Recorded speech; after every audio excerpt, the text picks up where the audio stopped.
Isang mapagpalang araw po sa ating lahat. Marami po tayong laban sa buhay araw-araw.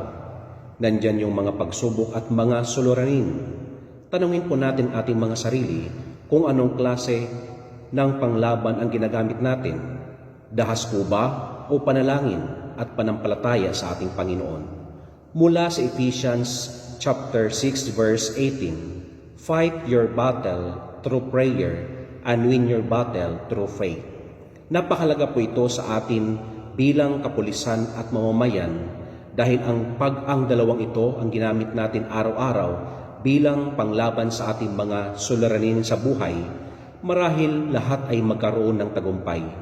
Ano po ba ang pipiliin nating laban sa mga problema?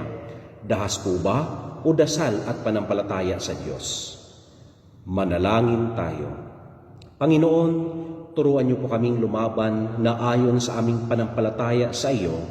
Pagtibayin niyo po ang aming panalangin na walang imposible sa iyong pagmamahal. Bigyan niyo po kami ng liwanag ng isipan at damdaming marunong umunawa sa iyong kagustuhan. Amen.